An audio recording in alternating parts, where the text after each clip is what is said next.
নমস্কার। আজকে আমরা কথা বলবো হোমিওপ্যাথির এমন ৬টা দারুণ মাদার টিংচার নিয়ে যেগুলো সরাসরি প্রকৃতি থেকে পাওয়া। তো চলুন আর দেরি না করে শুরু করা যাক। তো সবার আগে যে প্রশ্নটা মাথায় আসে, তাই না, যে এই যে মাদার টিংচার বা কিউ বলা হচ্ছে, জিনিসটা আসলে কি? সহজ করে বললে মাদার টিংচার বা কিউ হল একদম প্রথম ধাপের নির্যাস। মানে কোনো একটা প্রাকৃতিক উৎস, ধরুন কোনো গাছ বা শেকড়, সেখান থেকে যে ঘন আসল নির্যাসটা বের করা হয় সেটাই। আর এটাই কিন্তু বহু হোমিওপ্যাথিক ওষুধের মূল ভিত্তি।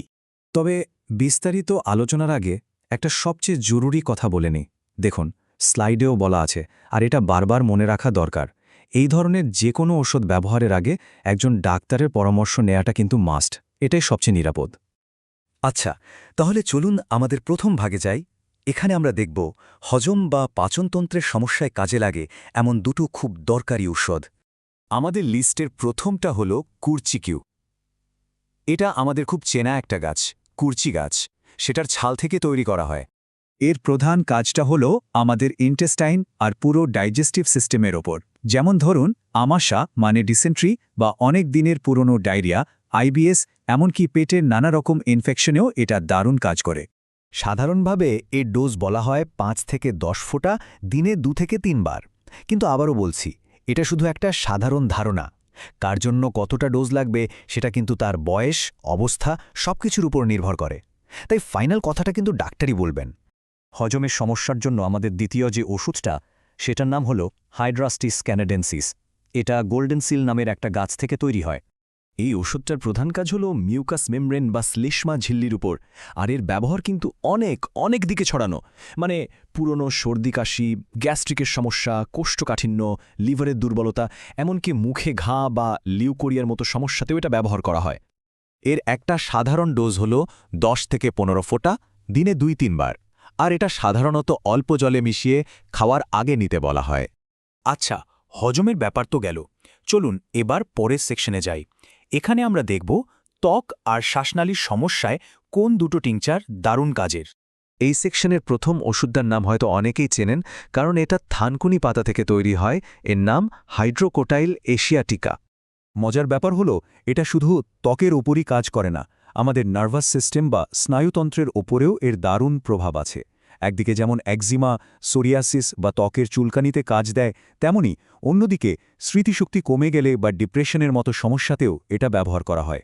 এটার সাধারণ ডোজ হল দিনে ২ বার, ১০ থেকে ২০ ফোঁটা করে। হ্যাঁ, অনেক সময় স্কিনের সমস্যায় এটা বাইরে থেকেও লাগাতে বলা হয়, তবে সেটাও কিন্তু ডাক্তারের পরামর্শ ছাড়া একদমই নয়।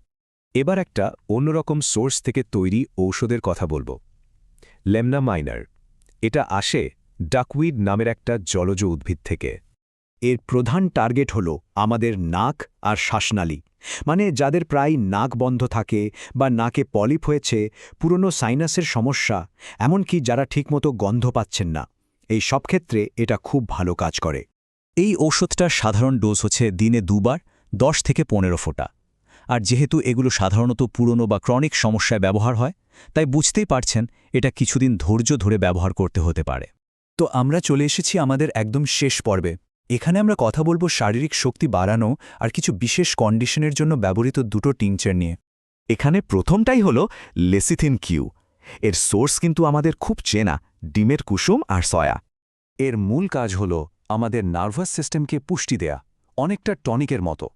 ধরুন শারীরিক দুর্বলতা, স্মৃতিশক্তি কমে যাওয়া, নার্ভাস ফ্যাটিগ বা কোনো বড় অসুখের পর শরীরকে চাঙ্গা করে তুলতে এটা দারুণ কাজে দেয়। সাধারণত দিনে ২ বার, ১০ থেকে ২০ ফোঁটা করে নিতে বলা হয়। আর যেহেতু এটা একটা নিউট্রিশনাল টনিক, তাই অনেক সময় দুধের সাথে মিশিয়ে খেলে এর কার্যকারিতা আরও বেড়ে যায়। আর আমাদের আজকের লিস্টের একদম শেষ ওষুধটা হল ক্রিওসোটাম। এটা উডটার বা কাঠের আলকাতরা ডিস্টিল করে তৈরি হয়। এর ব্যবহার কিন্তু খুব স্পেসিফিক। এর মূল কাজ হল এমন সব সমস্যায় যেখানে একটা জ্বালাভাব বা পচনশীল দুর্গন্ধযুক্ত ডিসচার্জ থাকে, যেমন ধরুন ফাউল স্মেলিং ডিসচার্জ, খুব বেশি ব্লিডিং, দাঁতে পোকা লাগা বা ব্যথা, প্রস্রাবে জ্বালা, এমনকি বাচ্চাদের দাঁত ওঠার সময়কার কষ্টেও এটা ব্যবহার করা হয়। এটার ডোজ কিন্তু কম, ৫ থেকে ১০ ফোঁটা, দিনে ১ বা ২ বার। আর এখানে স্লাইডে একটা বড় ওয়ার্নিং দেওয়া আছে, খেয়াল করুন।